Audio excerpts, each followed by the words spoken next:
In the heart of our field lies the future of agriculture, sustainable, innovative, and powered by smart solutions from the rich soil of Africa to high-tech farms around the globe. Agriculture is evolving to meet the demands of tomorrow. At the intersection of tradition and technology, we discover smarter ways to grow more, waste less, and harvest greener. Together, we are cultivating a future where every harvest sustains the earth and its people. Join us 11:15 a.m. Mondays and Fridays on Global TV, Channel 365 DSTV, StarTime Channel 276, or YouTube Livestream GSA Initiative. Agriculture for today and tomorrow, as we share groundbreaking ideas, empowering farmers, and celebrate greenhouse solutions. Together, let's grow the future.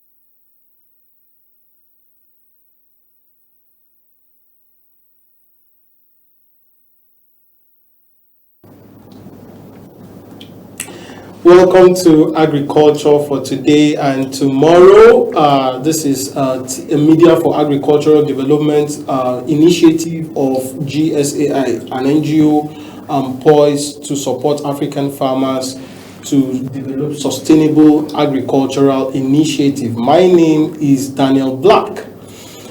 Today, as the world commemorates World Environment Day, we are reminded that the future of agriculture and the future of our environment are deeply interconnected. According to the Food and Agricultural Organization, agriculture depends on natural resources and they are increasingly under pressure worldwide. And globally, nearly 95% of our food is produced on land. Yet, the United Nations estimates that up to 40% of that world's land is already degraded, affecting almost half of humanity and threatening global food security. The challenge is becoming even more urgent. The world's population is projected to reach 9.7 billion by 2050. And all this world population will be requiring food production to increase significantly. Now, while climate change continues to disrupt our agricultural systems, the Intergovernmental Panel on Climate Change, that's the IPCC, reports that rising temperatures, extreme weathers, expert events, droughts, floods, and changing rainfall patterns are already reducing agricultural productivity in many parts of the world, particularly in developing countries like here in Nigeria. These global challenges are becoming local realities.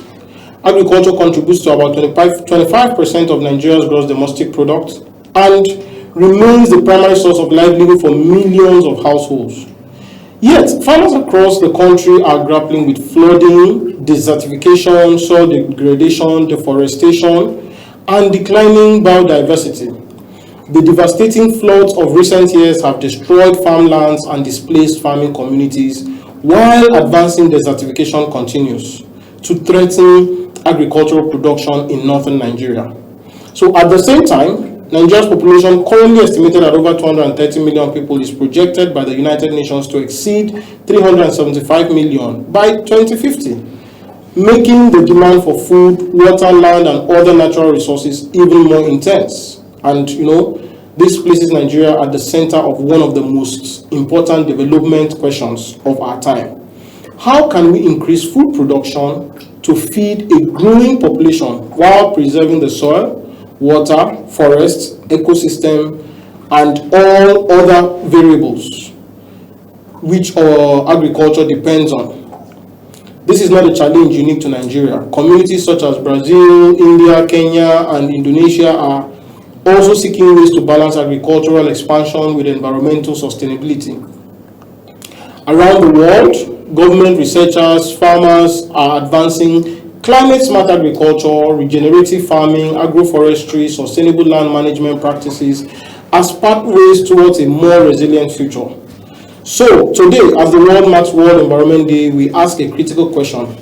Can Nigeria achieve food security without compromising environmental sustainability? And what practical steps must be taken today to secure both our agricultural future and our national heritage? And to help us examine these issues, we are joined by a distinguished guest for a timely and important conversation on the topic, Sustainable Agriculture, Feeding the Nation while Protecting the Environment. His name is Michael Adejiwolu. I hope I've not murdered that name.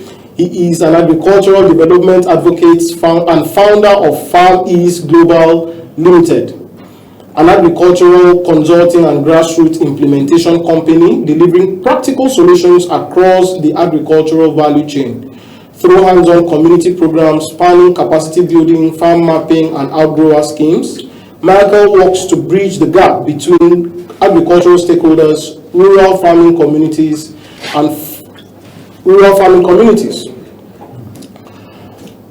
Mr. Michael, it's a pleasure to have you here. Thank you so much. We are so excited to have you come have the conversation today commemorating World Environment Day. Thank you. I'm so glad to be here.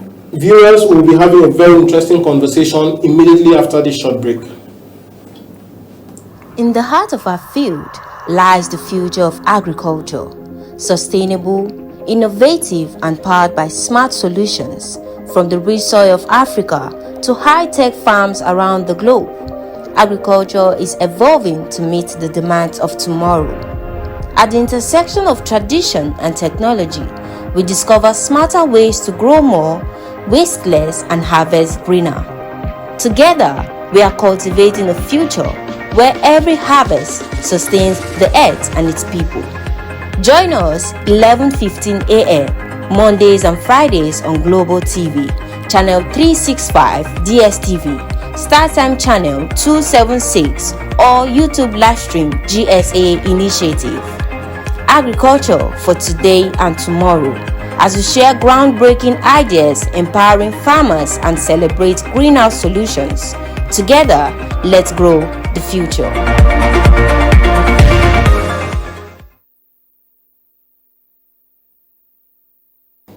Hello and welcome back from that break. This is still Agriculture for Today and Tomorrow, a Media for Agricultural Development program of GSAI. And like we introduced before the break, we have Michael Adejiwolu in the house with us to speak. He's the CEO of Farm East Nigeria Limited. Michael, once again, thank you for being here. Thank you so much for having me. Can we just in very short words meet you, introduce yourself, let the audience know who you are. All right, so my name is Adejiwolu Michael, the CEO of Farm East Global Limited, an agricultural organization and a grassroots implementation organization. So what we do is we find a way to bridge the gap between the innovators, stakeholders, and the grassroots. So our major work is actually in the grassroots, where we find a way to bring innovators or stakeholders to the grassroots to be able to showcase their innovations to them, as the case may be. Wow, that's interesting, Michael, and thank you for the work you do with grassroots farmers. And and today we'll be commemorating World Environment Day and seeing how agriculture and environment interrelate for a sustainable food security. So, according to the Nigerian Meteorological Agency, that's NIMET, and the National Emergency NEMA Management Agency, recurring floods and irregular rainfall patterns have affected millions of hectares of farmland across Nigeria in recent years. Now, in 2022, the floods affected over 4 million people and caused significant losses to agricultural production. Now, from your perspective, sir, how are climate-related events reshaping Nigeria's agricultural landscape, and what practical adaptation strategies should farmers be implementing today to remain productive and resilient? Okay, so thank you for that question. Basically, like I say that most of the time, all this that is happening is actually affecting grassroots, especially the farmers that are doing this work. But, in my own opinion, I can say that, we need a lot of awareness for these people that are growing these things, so that, because the truth of the matter is they want to take up innovations. They want to understand this, but there is a lot of gap in between them and all this information we're talking about. So I feel one of the things we need to be thinking around is innovations, or can I put it, let me say, implementation program that will focus on these people, which are at the grassroots, that are actually doing the core of this production. Exactly. That's interesting. That's interesting. Innovations. But so in your work in the grassroots level, okay, what would you say? Which of these climate-related events like flooding, desertification, fires, and all of this, which one would you say has really ravished or has really had an impact, an effect on the agricultural landscape around Nigeria? Okay, so one, I could say flooding. It's very, very key in the grassroots. Yes. And part of it is because of this desertification that we're having, people cutting down trees and all that. So it has really allowed, the land to be a lot of, so this is one of the key things that I've seen, working with them. And another thing too is, when we have all this, I feel that, by the time we have, like I mentioned, we have a lot of sensitization, awareness in terms of them understanding the advantage of them keeping all these things. I think it's going to help, go a long way. Thank you. You have highlighted deforestation as one of the key challenges that we are facing, and opening us up to major climate-related events. So let me follow up with this question. Nigeria's population, like we've said, is going to exceed over 400 million people by 2050. Okay. Now, making it one of the world's most populous countries. At the same time, reports from Food and Agriculture Organization indicate that, this deforestation that you just mentioned, land degradation, biodiversity, and losses continue to threaten agricultural sustainability. So, specifically to Nigeria now, how can Nigeria increase food production to meet future demand while protecting the forest that you mentioned, protecting the water resources and other critical ecosystem? Okay, so I don't know, maybe it's going to be a little bit diverting from the question. So the thing is, when we look at this challenge that you mentioned, I, for one, see that there are a lot of interventions that I think need to be understood by the grassroots. So deforestation is not something whereby these people are seemingly not really aware about. But how do they go about it when they need to produce, when they need to sustain themselves? So and that's why I'm saying that if it is not wrong in terms of diverting from the question, the truth of the matter is, when these people understand, I am of the opinion that there should be a lot of awareness, training, that these people will understand what it means and what is doing to them. Because the truth of the matter is, when all these things are happening, it's not just for now, but for the future and for their children also. Wow. So from what you've said, I think you mean you want us to focus on education and awareness for the grassroots. Absolutely. To understand the realities of these things. Absolutely. Thank you so much. And yes, I think I agree with you, because once there's an adage that says, once the purpose of a thing is not known, abuse is inevitable. Thank you. It's important that we begin to make them know the purpose of forests, the purpose of water reservoirs and all of this, so that we begin to also find sustainable ways of solving mitigating all this. Mitigating all of this. Okay, so let's follow up by, so the United Nations Convention to Combat Desertification estimates that over 60% of Nigeria's land area is affected by some form of land degradation. And while soil erosion continues to threaten farming communities across the southeast and other regions. Now, given these realities of desertification on one part of Nigeria and soil erosion on the other part of Nigeria, what sustainable land management practices can help restore soil fertility, improve yield, and safeguard agricultural productivity for future generations? Okay, so thank you. I think one should be crop rotation. So we need to look into that, and also mulching. So because part of the things that these farmers need to understand, or maybe we need to understand around, is they have little land.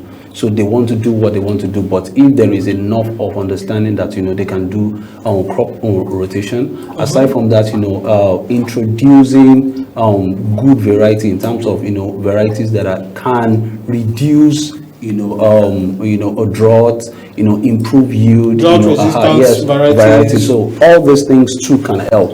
As a matter of fact, like I mentioned, there are a lot of technologies that is happening now, and you can imagine. Let me give a proper example. There was I think last year we had our community event, and when we got to the community, we're just having a conversation around post-harvest and aflatoxin. And one of the farmers, when NTA interviewed this guy, because we brought in some hand planter and little mechanization, whatever too. And this guy was actually 32 years old. He said he had never seen the hand planter.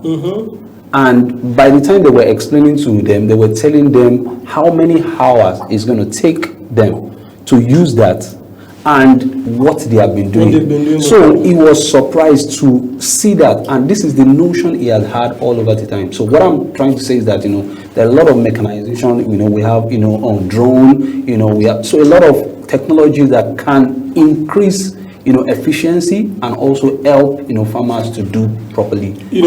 And like I keep saying, thank you for the work that Farm East Global is doing, because it's surprising to know that a 32-year-old farmer in this century has never seen a hand planter before. And you will also agree with me that hand planters, in fact, is still more manual, and it's actually getting outdated. There are tractor-led planters now. So imagine when you show him that one, how he would feel.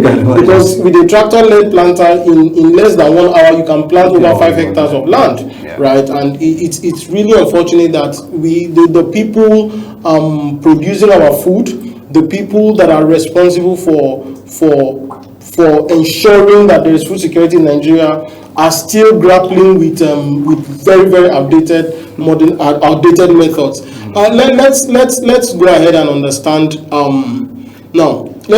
So from the work you have been doing in Farm East Global, right, and you've been meeting the core farmers, the real farmers now, not political farmers, what do you think would be the greatest intervention that would benefit them to be motivated to go into more production? Okay. I know you've spoken about training, sensitization.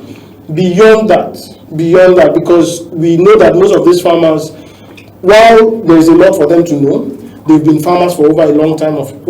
So what other challenge do you think would really influence, would really positively affect their production? Okay, so thank you so much. So for us, we feel that there is a lot to still be done around these grassroots communities. One is most communities or most grassroots farmers, I know that seemingly we say that there's an issue and all that, but once they know that you can be trusted, they can go over. So we had a program, we called it an outgrower program, whereby we bring input providers, we support them with input, and for about 2 years that we have run this program, we had 100% recovery. How do we do that? There is a way and manner, people relationship that we had. As a matter of fact, a lot of organizations reach out and they want to work with grassroots farmers, and we're telling them that there is a when they know that you have their interest in mind. The thing that we have seen is more of saying that farmers or grassroots farmers are seen as means to an end. Not so people don't really, you get to the environment is poor, dilapidated and all that, but what is happening to we partners, looking into that aspect, not just coming for, input provision, doing all their projects. So I feel, we need to have a clear, model in terms of how we relate with these grassroots farmers. So secondly, we need to have partnership, with organizations whereby, we can have, more implementation, grassroots implementation projects that could, understand, that they could understand what they are doing and how they can plug into their activity. Fantastic. A clear model for training. Yeah. I think it's very key, because in Nigeria we have many organizations creating interventions and duplicating the kind of interventions they are carrying out.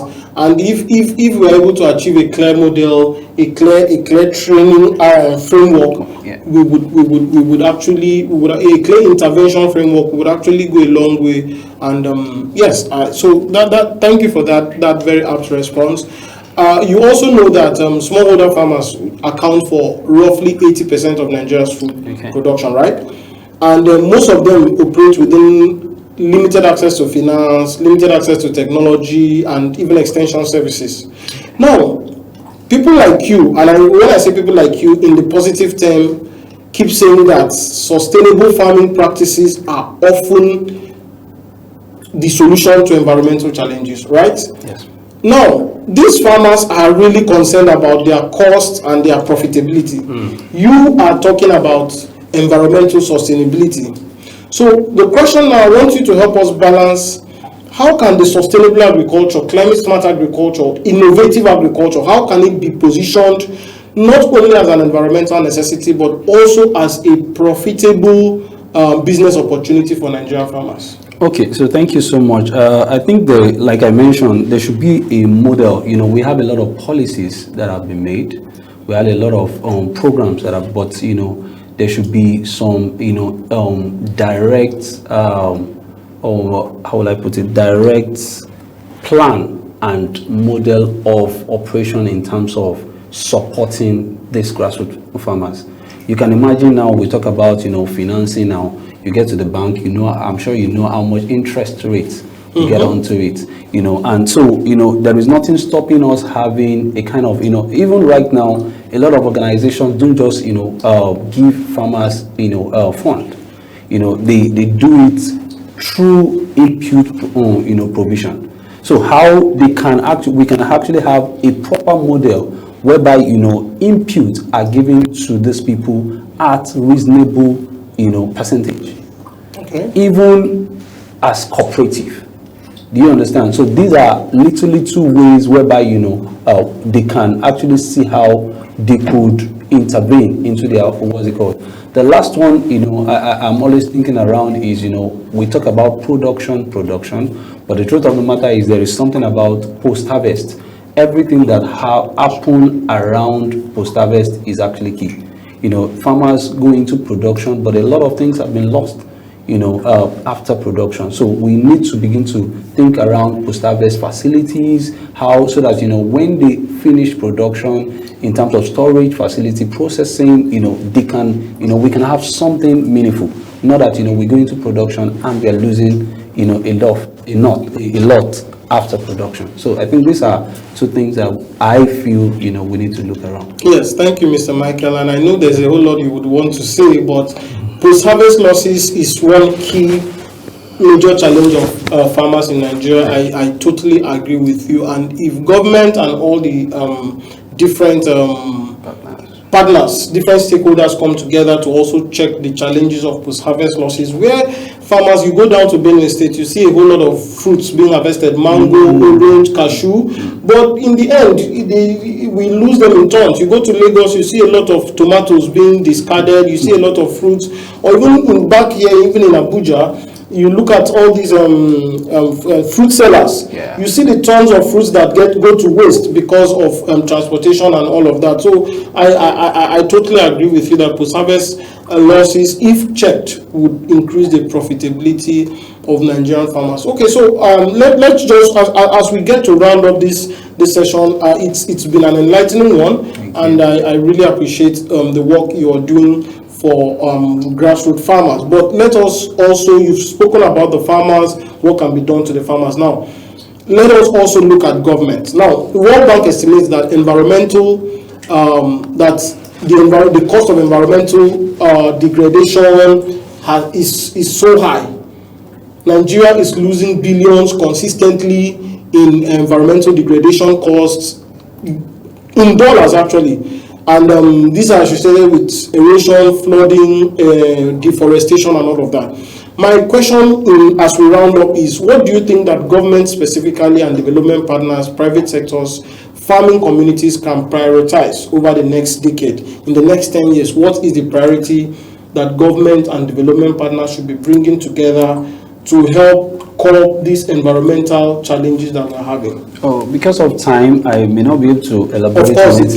But we can just say there should be proper collaboration in terms of what everybody should lead their interest, and focus on the real issues that we're having. Because the truth of the matter is, if there is an issue on ground, many people know the result or the answer to it. But everybody have their self-interest in terms of how to go about this. So if farmers, take for example, there was a program we did, we said something around, farmers should inform some of the innovations or things that we're doing. So a lot of things should be looked around in terms of how do we work with these farmers, not removing their own self-interest. Thank you, Mr. Michael Adeyiwolu. It's been a pleasure speaking with you. Very, very enlightening. Remember, this is Agriculture for Today and Tomorrow, a media for agricultural development program of GSAI, and we had with us today Mr. Michael Adeyiwolu, who is the CEO, the founder and CEO of FarmEase Global Limited, working with grassroots farmers to develop their skills and their capacity for better productivity. I hope you have learned something, and if you have not, or if you would love to listen to this again, go over to our YouTube page at GSA Initiative, and the video will be there where you can also still hear more of our previous episodes. Thank you for listening in today, and see you in the next episode. In the heart of our field lies the future of agriculture, sustainable, innovative, and powered by smart solutions. From the rich soil of Africa to high-tech farms around the globe, agriculture is evolving to meet the demands of tomorrow. At the intersection of tradition and technology, we discover smarter ways to grow more, waste less, and harvest greener. Together, we are cultivating a future where every harvest sustains the earth and its people. Join us 11:15 a.m. Mondays and Fridays on Global TV, Channel 365 DSTV, StarTime Channel 276, or YouTube livestream GSA Initiative. Agriculture for Today and Tomorrow, as we share groundbreaking ideas, empowering farmers, and celebrate greenhouse solutions. Together, let's grow the future.